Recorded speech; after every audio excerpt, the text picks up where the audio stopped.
Good morning. आप सभी का स्वागत है हमारे यूट्यूब चैनल एमबीएस क्लासेस में। ठीक है, आज की वीडियो हमारी डाइस के पार्ट 5 पे होने वाली है, जो कि मोर देन 2 डाइस है। इसके पहले भी मोर देन 2 डाइस के क्वेश्चंस लग चुके हैं, लेकिन इसमें कुछ एडवांस टॉपिक ऐड किया गया है। जैसे कि एडवांस कुछ भी नहीं है, नया कुछ भी नहीं है, हमें उसी रूल के हिसाब से चलना है। बस क्वेश्चन कैसे लगते हैं, हमें क्या फॉलो करना पड़ेगा, ये देखना है। ठीक है, तो सबसे पहले हमारा जो क्वेश्चन है इसमें लिखा है what is the opposite of 2 dot in the given dice figure. ठीक है, जो डाइस फिगर नीचे दिया गया है इसमें 2 का अपोजिट क्या होगा। सबसे पहले हमें 3 डाइस दिए गए हैं। ठीक है, इसमें हमको पहचानना होगा कि किसका हमसे पूछ रहा है। 2 डाइस का पूछा है, 2 डॉट का पूछा है, तो सबसे पहले पहचाने कि 2 डॉट किस डाइस में है। तो 2 डॉट हमारे फर्स्ट वाले डाइस में है। ठीक है, यहाँ पे है 2 डॉट। क्लियर, तो हमको इसका अपोजिट पूछा है। तो अब सबसे पहले रूल नंबर 1 देखते हैं कि रूल नंबर 1 हमारा क्या कहता है, 4 नियरेस्ट वैल्यू होना चाहिए। तो अगर 2 यहाँ से लेते हैं तो 2 किसी और में कॉमन नहीं है, तो रूल नंबर 1 नहीं लगेगा। ठीक है, उसके बाद रूल नंबर 2 कहता है कि 2 कॉमन होना चाहिए। तो क्या 2 कॉमन है किसी भी डाइस में? 2 फिगर कोई कॉमन है? इसमें देखिए 6 है, यहाँ 6 है, यहाँ 5 है, तो यहाँ 5 है, कोई 2 भी कॉमन नहीं है। ठीक है, यहाँ पे 4 6 है, तो यहाँ पे 4 5 है, तो कॉमन भी नहीं है, तो रूल नंबर 2 भी नहीं अप्लाई होगा। तो अब हमें रूल नंबर 3 पे जाना होगा। ठीक है, याद रखेंगे क्वेश्चन जब भी लगाएंगे तो हम रूल नंबर 1 2 3 4 5 पे ही फॉलो करेंगे। ठीक है, तो जब अगर रूल नंबर 1 नहीं फॉलो करेगा तो दूसरे पे जाएंगे, अगर दूसरा भी नहीं फॉलो करेगा तब तीसरे पे जाएंगे। ऐसे ही क्रोनोलॉजिकल ऑर्डर में हमें फॉलो करना है। ठीक है, तो ये रूल नंबर 3 पे हमें अप्लाई करना होगा। तो मैं लिख दे रहा हूँ रूल नंबर 3। ठीक है, सेम सरफेस। रूल नंबर 3 क्या कहता है, अगर कोई भी कॉमन फिगर अगर हमारा सेम सरफेस पे है तो हम उस पर अप्लाई करेंगे। तो देखिए सेम सरफेस पे अब पहला और दूसरे डाइस में। ठीक है, अगर पहले दूसरे डाइस से हमारा काम हो जा रहा है तो तीसरे डाइस की हमको कोई जरूरत नहीं है, हम देखेंगे भी नहीं। ठीक है, तो पहले हमारे इसमें क्या है, 6 कॉमन है। देखिए सेम सरफेस है, 6 कॉमन है। अगर सेम सरफेस है तो सामने वाला अब जो भी होता है ये कॉमन हो जाएगा, ये। ठीक है, तो 2 का अपोजिट क्या है, 5। तो ऑप्शन नंबर सी। क्लियर है? ठीक है, अब इसके हिसाब से नेक्स्ट क्वेश्चन हम लोग लगाएंगे। नेक्स्ट क्वेश्चन क्या है हमारा, क्वेश्चन नंबर 2 है हमारा what is the opposite of letter T in the given dice figure. ठीक है, जो भी हमारे 3 डाइस दिए गए हैं उसमें लेटर जो टी है उसका अपोजिट क्या होगा। तो सबसे पहले ऑप्शन लिख लेते हैं, Q P R S, Q P R S. ठीक है, तो सबसे पहले हमको टी पहचाना होगा कि किस डाइस में। तो टी हमारे 3rd नंबर डाइस में है, यहाँ पे है। ठीक है, तो रूल नंबर 1, सबसे पहले रूल नंबर 1 चेक करेंगे क्या टी का हमारा नियरेस्ट है, टी सब में कॉमन है, नहीं है तो नियरेस्ट नहीं निकल सकता। तो रूल नंबर 2, 2 कॉमन, कहीं पे 2 कॉमन दिख रहा है हमारा, कोई 2 कॉमन दिख रहा है किसी में, नहीं दिख रहा है। ठीक है, तो रूल नंबर तीसरा क्या कहता है, अगर सेम सरफेस पे हो तो टी हमारा सेम यहाँ है टी। ठीक है, तो सेम सरफेस पे हमारा एस दिख रहा है, ये रहा एस। सेम सरफेस पे हमारा एस दिख रहा है, ये रहा एस। ठीक है, सेम सरफेस पे, तो इसका मतलब टी का अपोजिट क्या हो जाएगा, टी का जो अपोजिट होगा वो हमारा क्यू होगा। ठीक है, तो ऑप्शन नंबर ए हमारा आंसर हो जाएगा। ठीक है, क्लियर है? इसी तरीके से नेक्स्ट क्वेश्चन पे हम लोग चलेंगे। ठीक है, क्वेश्चन तीसरा क्या कर रहा है, what is the opposite of number 1 in the given dice figure. ठीक है, जो डाइस फिगर दिया है उसमें 1 का अपोजिट क्या होगा। तो सबसे पहले हम पहचानेंगे कि 1 हमारा किस डाइस में है। तो 1 हमारा 3rd नंबर डाइस में है। ठीक है, 1 हमारा यहाँ पे है।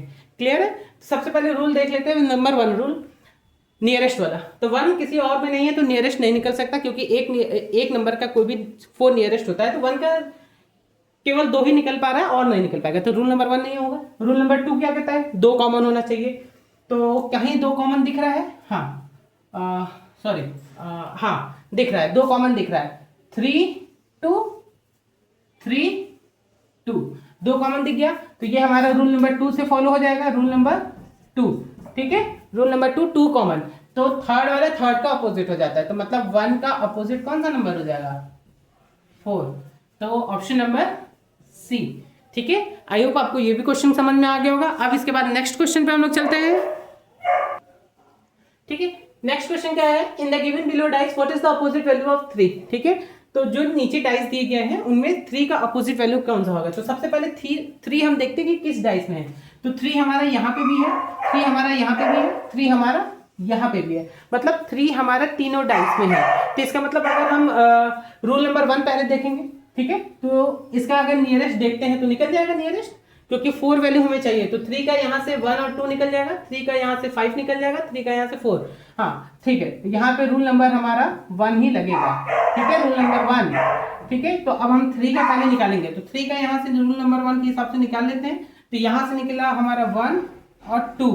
ठीक है, यहाँ से निकला 1 हम लिख सकते हैं तो केवल 5 लिखेंगे, और यहाँ से 2 भी लिख चुके हैं तो केवल 4 बचा। ठीक है, तो जो नंबर नहीं है वो नंबर क्या है, 6 है। तो हमसे किसका पूछा था, तो 3 का अपोजिट पूछा था, तो 3 का अपोजिट होगा हमारा 6, ऑप्शन नंबर डी। क्लियर है, आपको ये भी क्वेश्चन समझ में आएगा। ठीक है, देखिए हमें पहचानना होगा कि किस रूल से हमारा क्वेश्चन लग रहा है। अगर रूल नंबर 1 से लग रहा है तो हम रूल नंबर 1 ही से लगाएंगे, 2 से नहीं लगाएंगे।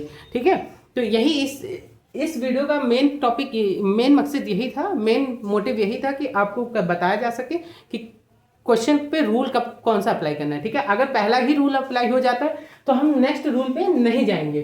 ठीक है, क्लियर है, जैसे 1 3 1 3 था तो 5 का 2 कॉमन हो जा रहा था। ठीक है, ये अपोजिट हो जा रहा था। अब नेक्स्ट वीडियो में हम लोग चलते हैं, सॉरी नेक्स्ट। ठीक है, नेक्स्ट क्वेश्चन है, इन the given below dice what is the opposite of value of 4। 4 का अपोजिट पूछ रहा है, तो सबसे पहले 4 हम पहचानेंगे कि कौन से डाइस में दिया है। तो 4 हमारे तीनों डाइस में दिया है। यहाँ पे देखिए, ये 4, यहाँ पे 4 और यहाँ पे 4, तीनों डाइस में है। तो इससे क्या हमारा नियरेस्ट निकल सकता है, देख लेते हैं पहले। अगर निकल जाएगा तो यहाँ से 2 और 5 आ गया, यहाँ से 2 और 3 आ गया, और यहाँ से 1 और 5 आ गया। इसका मतलब 2 3 5 और 1, 4 नियरेस्ट आ रहा है, तो रूल नंबर 1 ही हमारा लगेगा, रूल नंबर 1 नियरेस्ट वैल्यू। ठीक है, तो अब हम 4 का पहले निकाल लेंगे। पहले वाले से निकल रहा है हमारा 2 और 5। ठीक है, दूसरे वाले से 2 और 3 निकल रहा है, तो 2 लिख सकते हैं ऑलरेडी, तो 3 लिखेंगे। तीसरे वाले से 1 और 5 निकल रहा है, तो इसका मतलब 5 लिख सकते हैं, तो हम केवल 1 लिखेंगे। ठीक है, तो बच रहा क्या, अपोजिट किसका पूछा है, 4 का पूछा है, तो 4 का अपोजिट पूछा है, तो 4 का जो बच रहा होगा, ये तो नियरेस्ट है, तो नियरेस्ट तो कभी अपोजिट होने सकता है, तो 4 का जो बच रहा है वो होगा हमारा 6। ठीक है, तो ऑप्शन नंबर यहाँ पे सी वाले में है। क्लियर है, देखिए डाइस में हमारा केवल 6 ही नंबर होता है, 1 2 3 4 5 और 6। तो जो नहीं दिख रहा है वो हमारा 6 नहीं दिख रहा था, तो हमारा 6 अपोजिट हो जाएगा इसका। ठीक है, नेक्स्ट वीडियो में हम लोग चलते हैं, नेक्स्ट वीडियो। ठीक है, नेक्स्ट क्वेश्चन है, इन the given below dice what is the opposite value of 3। तो 3 का अपोजिट वैल्यू पूछ रहा है। तो सबसे पहले हम देखते हैं क्वेश्चन हमारा कि कहाँ कहाँ हमारा 3 है। तो 3 यहाँ पे भी है, 3 यहाँ पे भी है। ठीक है, हम फिगर में देख सकते हैं डाइस नंबर 1 पे भी 3 है, डाइस नंबर 3 पे भी 3 है। क्लियर है, तो अब हम पहले चेक कर लेंगे कि रूल नंबर 1 से ये लगता है कि नहीं। तो रूल नंबर 1 अगर हमारा कहता है कि 4 नियरेस्ट, तो हमारा 6 1 यहाँ से आ रहा है, 6 1 यहाँ से आ रहा है, सेम ही नंबर है, मतलब सेम ही डाइस है, 1 और तीसरा नंबर सेम डाइस है, तो इसमें नहीं हो सकता रूल नंबर 1। रूल नंबर 2 कहता है 2 कॉमन होना चाहिए, तो कोई 2 कॉमन होना चाहिए, 6 1 कॉमन है, लेकिन 3 का 3 अपोजिट भी नहीं हो सकता, क्योंकि सेम वैल्यू है, तो 3 का 3 अपोजिट कैसे हो सकता है। रूल नंबर तीसरा कहता है कि अगर हमारा सेम सरफेस पे कोई कॉमन, तो सेम अगर सरफेस पे ये भी अगर कॉमन देखते हैं 1, ठीक है, तो 3 का 3 होना चाहिए, 6 का 6, तो भी ये गलत हो जाएगा। ठीक है, रूल नंबर 4, जब कोई भी हमारा कॉमन ना हो तो कैसे लेते हैं, क्लॉकवाइज को उसे रोटेट करते हैं। ठीक है, क्लॉकवाइज में, तो लेकिन वो भी नहीं है, तो ये हमारा रूल नंबर 5 से चलेगा, रूल नंबर 5 इसमें लगेगा, जो कि है नो कॉमन। ठीक है, अगर हमारा कॉमन ना हो तो हमारा क्वेश्चन कैसे लगेगा, ये हमारा रूल है। तो इसमें कैसे हो जाएगा, जैसे कि तो फर्स्ट और सेकंड वाले से हम देख लेंगे। तो हमको 3 का अपोजिट पूछा है, तो 3 का अपोजिट, जैसे 6 का अपोजिट हो जाएगा 5, 6 का अपोजिट 5 हो जाएगा, 1 का हमारा 4 हो जाएगा, और 2 का हमारा 3 हो जाएगा। ठीक है, तो ऑप्शन नंबर 3 का पूछा अपोजिट, तो 3 का ऑप्शन नंबर ए 2 हो जाएगा। ठीक है, आई होप आपको यहाँ तक वीडियो क्वेश्चन समझ में आया होगा। नेक्स्ट क्वेश्चन लास्ट क्वेश्चन है, ये हमारे टॉपिक का लास्ट क्वेश्चन है। What will be on the below surface of all 3 dice. ठीक है, जो तीनों डाइस दिए हैं इनके बिलो सरफेस पे कौन सा होना चाहिए। तो अपर में देखिए सब में 4 4 4 है। ठीक है, तो ये रूल नंबर 1 से अगर हमें नियरेस्ट निकल जाता है तो रूल नंबर 1 निकाल लेंगे, रूल नंबर 1 से। ठीक है, 4 की सारी वैल्यू निकाल लेते हैं पहले। 4 की वैल्यू यहाँ पे भी है, तो 3 6 यहाँ से निकलेगा। ठीक है, यहाँ से 3 2 है, तो 3 ऑलरेडी लिख चुके हैं, तो केवल 2 लिखेंगे। यहाँ पे 1 और 2 है, तो 2 लिख सकते हैं, तो केवल 1 लिखेंगे। ठीक है, तो क्या नहीं दिख रहा है, तो क्या नहीं दिख रहा है, वो 4 का 5 हो जाएगा। अगर हमारे तीनों डाइस में अपर साइड में 4 है, तो लोअर में भी 5 होना चाहिए। ठीक है, तो हमारा ऑप्शन 5 आंसर होगा। तो अब हम ऑप्शन पे चेक करेंगे कि 5 हमारा कहाँ पे है। तो ऑप्शन नंबर डी पे है 5, ठीक है। लेकिन हमारा क्वेश्चन पे ध्यान से देखेंगे, इस पे लिखा है ऑल 3 डाइस पे, ठीक है। तो तीनों डाइस पे क्या होना चाहिए, तो तीनों डाइस के अपर पे 4 है, तो लोअर पे भी तीनों पे 5 होगा, ठीक है। तो सिंगल 5 नहीं लगाएंगे, ट्रिपल 5 वाला लगाएंगे, 5 5 5 वाला। ऑप्शन नंबर ए पे है वो, ठीक है। आई होप आपको यहाँ तक की वीडियो समझ में आई होगी। कल जो नेक्स्ट वीडियो आने वाली है वो हमारा मोर देन 2-3 डाइस पे लगेंगे, ठीक है। मतलब 4 डाइस वाले क्वेश्चन आएंगे। उसके बाद नेक्स्ट की जो वीडियो रहेगी वो हम लोग फिर ओपन डाइस पे करेंगे। एक और वीडियो है क्लोज डाइस पे, उसके बाद फिर हम लोग ओपन डाइस के वाले पे वीडियो पे चलेंगे। मिलते हैं नेक्स्ट वीडियो में, तब तक के लिए जय हिंद, गुड बाय।